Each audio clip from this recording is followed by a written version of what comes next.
The observation deck of Station Zenith 7 offered a breathtaking view of the mother star PO2, a massive blue giant that dominated the local cluster. Emma wiped down the counter of her late-night food stall, humming softly as she prepared for another quiet evening shift. Her partner Noah was in the back, mixing batter for the fresh pastries that had become surprisingly popular among the station's diverse population.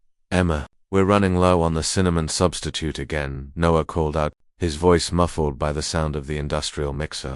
"I'll add it to tomorrow's supply order," she replied, arranging the display case with practiced efficiency. The human couple had opened Midnight Bites 6 months ago, never expecting much success. Most species in the galaxy had sophisticated nutritional synthesizers. Home-cooked food was considered quaint at best, primitive at worst. Yet somehow, their little stall had found a niche, especially with 3 particular customers, right on schedule. Emma heard the telltale sound of scaled feet scraping against the deck plating. 3 small figures emerged from the shadows of the corridor, their iridescent scales catching the light from the nearby viewport. They were young Draconis dragon-like beings from the outer territories, each no taller than Emma's waist, with wings still too small for proper flight.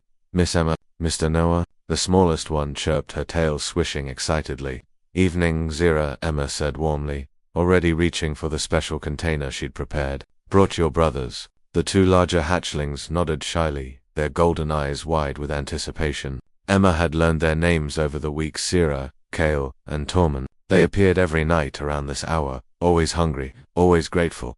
Noah emerged from the back, carrying a tray of fresh honey cakes, still warm from the oven, right on time, as usual. "Don't your parents feed you?" The question was gentle, teasing, but Emma noticed how the 3 younglings exchanged quick glances. Zira, always the spokesperson, shrugged her small wings. "Mother is very busy. She works far away. We have nutritional paste, but it's not like your food." Emma's heart clenched. She'd heard similar stories from other young aliens on the station, parents working long shifts, children left to fend for themselves with standard-issue nutrition that satisfied biological needs, but nothing else.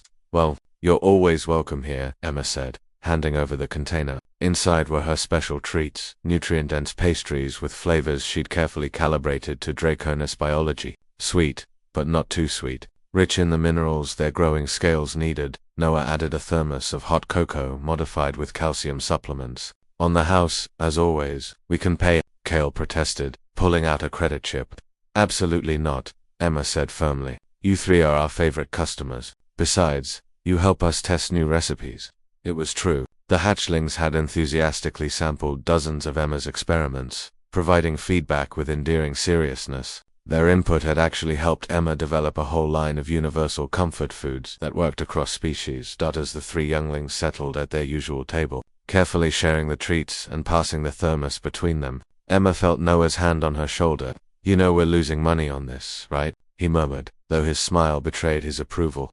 "Some things are more important than profit," Emma whispered back. What the humans didn't know, what they couldn't possibly know, was that every night, high above the station in a ship that orbited the mother star PO2, a very different scene was unfolding. The Eternal Flame, flagship of the Draconis Imperial Fleet, hung in space like a jewel. On its bridge, Supreme Matriarch Silvara stood before a holographic display, her massive form casting shadows across the command center. She was ancient, powerful, and one of the few beings in the galaxy who could claim ownership of an entire star.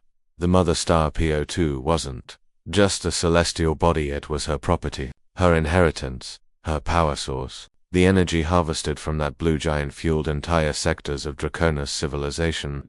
"Matriarch," her aide whispered nervously. The nightly report from Station Zenith 7, Silvara's attention shifted to the small screen that showed 3 familiar figures. Her children, her hatchlings. She'd stationed them on the observation deck as part of their education, learning to survive independently, understanding how common citizens lived. But she'd also installed monitoring systems, protective wards. She knew exactly where they went every night. At first she'd been angry. Humans, her children, were fraternizing with humans. The species was barely spacefaring, technologically infantile compared to the great civilizations.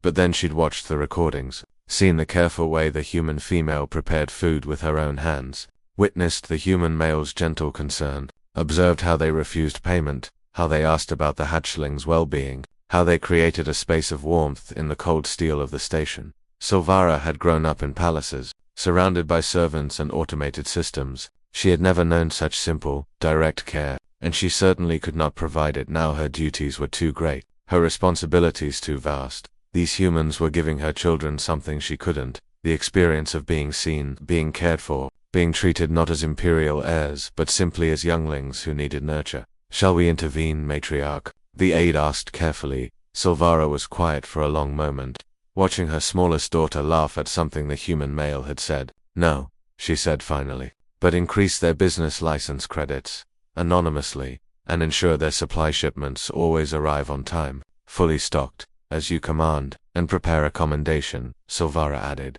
her voice softer now. "When my children's education period ends, those humans will receive the Star of Imperial Gratitude. They won't understand its significance, few beings do, but they should know their kindness has been seen." Back on the station, Emma watched the 3 hatchlings finish their meal, their satisfied humming creating a gentle harmony. Zero approached the counter, her claws clicking softly. "Miss Emma, thank you. Your food makes us feel less alone." Emma knelt down, meeting the young Draconis at eye level. "You're never alone, sweetheart. Not while we're here." She had no idea that a supreme matriarch, owner of a star, was watching through hidden cameras with tears in her ancient eyes. No idea that her simple acts of kindness were being recorded in Imperial archives. No idea that she and Noah had just earned the protection of one of the most powerful beings in the galaxy. All Emma knew was that 3 children came hungry each night, and she would feed them. That was enough. Noah locked up the stall as the hatchlings disappeared, back into the station's corridors. "Same time tomorrow?" he asked Emma. She smiled, watching the mother star PO2 blaze in the view. "At the same time tomorrow." Above them, unseen and unknowable, Silvara whispered to the void, "Thank you, humans, for loving what I cannot be present to love," and the star burned a little brighter.